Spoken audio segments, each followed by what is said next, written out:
ዛሬ በንፋስ ስልክ ላፍቶና በልደታ ክፍለ ከተማ 3 እንደዚህ ዘመናዊ የሆኑ ባለ 10 ወለል የወረዳ ህንጻዎችን ገንብተን ለአገልግሎት አብቅተናል። እነኚህ የወረዳ ህንጻዎች ከተማችን ወደ ህዝብ ቀረብ ብሎ ለማገልገል ያለውን ፍላጎት ብቻ ሳይሆን ደግሞ ምን ያህል ቁርጠኛ እንደሆነ ማሳያዎች ናቸው። ለህዝብ ቅርብ በመሆናቸው የተነሳ ህዝብ ሳይንገላታ ከአንዱ ጽህፈት ቤት ወደ ሌላው መመላለስ ሳያስፈልገው በአንድ ማዕከል ላይ ሁሉንም የአገልግሎት አይነቶች ማግኘት እንዲችል የተሳለጠ፣ የተናበበ፣ የተቀናጀ፣ ፈጣን፣ ዘመኑን የዋጀ አገልግሎት ለመስጠት የሰራነው ስራ ነው። ቅድም ሲገለጽ እንደነበረው እነኚህ ህንጻዎች ከዚህ በፊት የወረዳ ጽህፈት ቤት አይደለም፣ ሌሎችም የክፍለ ከተማ ጽህፈት ቤቶቻችንም በዚህ ደረጃ ሁሉን አካታች ሆነው የተገነቡ አይደሉም። እነኚህ የወረዳ ህንጻዎች ግን አካታች በሆነ መልክ የተገነቡ ናቸው። ቤዝመንት የፓርኪንግ ሰርቪስ ለአገልጋዮችም ለተገልጋዮችም እንዲሆን ተደርጎ ተገንብቷል። የአካል ብቃት እንቅስቃሴ ማድረጊያ ስፍራዎች አሉ። ሰራተኞቻችሁ ሲያገለግሉ በተለይ ሴት ሰራተኞች ወላድ በመሆናቸው ልጆች ስላላቸው አገልግሎት ላይ ተጽዕኖ እንዳይፈጠር ሲባል የህፃናት ማቆያ ተገንብቷል፣ ተደራጅቷልም ጭምር። በህፃናት ማቆያዎች ውስጥ ህፃናቱን ማቆየት ብቻ ሳይሆን ተገቢውን ከምግብ ጨምሮ አገልግሎት የሚያገኙበት ማዕከል ነው። ከዛም አልፎ እንደዚህ አይነት አዳራሾች ህዝብ የሚሰበሰብባቸው ተገልጋዮች ቆይተው አገልግሎትን የሚጠባበቁባቸው መቆያ መጠበቂያ ስፍራዎች ንጹህ ጽድት ያሉ ለአገልግሎትም አሰጣጥ ለተገልጋይም ደግሞ አገልግሎት አቀባበል ምቹ እንዲሆኑ ተደርገው የተገነቡ ናቸው። እንግዲህ አገልግሎትን ፈጣንና ተደራሽ የምናደርገው በእነኚህ ብቻ አይደለም። ውስጡ ላይ ዘመኑን የዋጀ አገልግሎት አሰጣጥ ስርዓት እንዲኖር ማድረግ ነው።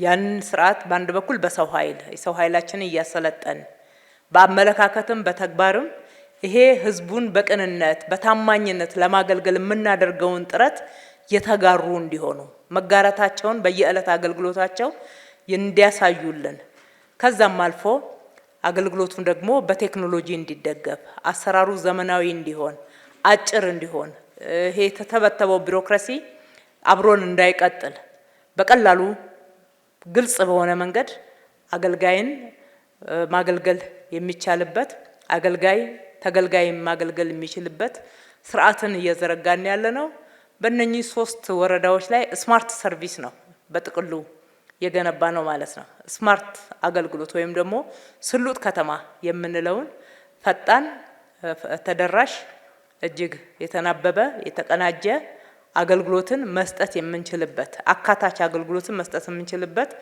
ግንባታ ገንብተን እናንተ ጋር አድርሰናል።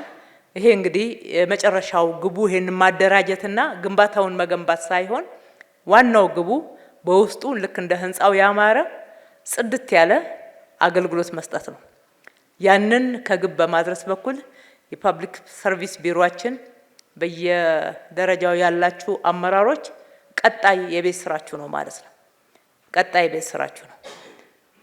ይሄን ያክል በመቶ ሚሊዮኖች መንግስት ኢንቨስት ሲያደርግ ሲደመር በቢሊዮኖች ኢንቨስት ሲያደርግ በውስጡ ላይ በዋናነት የገነባንበትን ግብ ማሳካት ነው። ያንን ግብ ለማሳካት በእኛ በኩል እንደ ከተማ አስተዳደሩ ትልቅ ቁርጠኝነት አለን። ለቁርጠኝነታችን እዚህ ጋር ያፈሰስነው ሀብት ጭምር ማሳያ ነው። አገልጋዮች በዛ ደረጃ ራሳችሁን ማዘጋጀት ከዘመኑ ጋራ መዘመን የዘመን አስተሳሰብን ይዞ በዘመናዊ የሆነ መንገድ ለሁሉም እኩል አይን በእኩል ስታንዳርድ አገልግሎት መስጠትን እንድትላበሱ እንድትላመዱትም አደራ ማለት እወዳለሁ። ተገልጋዮች ለእናንተ ነው። ለእናንተ አገልግሎት ለመስጠት ነው የተገነባው። ይሄ የመንግስት ሰራተኞች ቢሮ አይደለም ወይም ደግሞ የከተማ አስተዳደር ህንጻ አይደለም። እናንተ እንድትገለገሉበት የእናንተ ማዕከል ነው። ማዕከላችሁን በሚገባ የታቀደው አገልግሎት እየተሰጠበት እንደሆነ በመከታተልም በመቆጣጠርም በማገዝም ጭምር አብራችሁ መቆም ይገባችኋል። መውቀስ ብቻ ሳይሆን እናንተም በበጎ እይታ አይታችሁ የጎደለውን ማሟላት፣ ያጠፋውን መምከር፣ አለ ከዛ ያለፈውን ደግሞ ተጠያቂ እንዲሆን እገዛ ማድረግ አለባችሁ። ለመንግስት አይንም ጆሮም ሆናችሁ የምታገለግሉት ለራሳችሁ ጥቅም ስትሉ እናንተ ናችሁና ይሄንን ኃላፊነት መውሰድ ይጠበቅባችኋል። በጥቅሉ ጀምሮ መጨረስ የመንግስታችን መገለጫ ነው። ጀምረን የማንጨርሰው ተናግረን የማንተገብረው ምንም ነገር እንደሌለ እናንተ ራሳችሁ ምስክሮች ናችሁ። ዛሬ በእነኚህ ወረዳዎች ላይ ይፋ ያደረግናቸው የአገልግሎት መስጫ ማዕከላት፣ የወረዳ ስማርት ህንጻዎች ወይም ደግሞ ማዕከላት በሁሉም ወረዳዎቻችን በ119 ወረዳዎቻችን የሚሰፉ ናቸው። የሀብት ወይም ደግሞ የካፒታል እጥረት ስላለብንና በአንድ ጊዜ ስለማይቻል እንጂ ለሁሉም ወረዳዎቻችን እንዲህ ማዳረስ በአንድ ጊዜ ብንችል እጅግ በጣም ደስ ይለናል።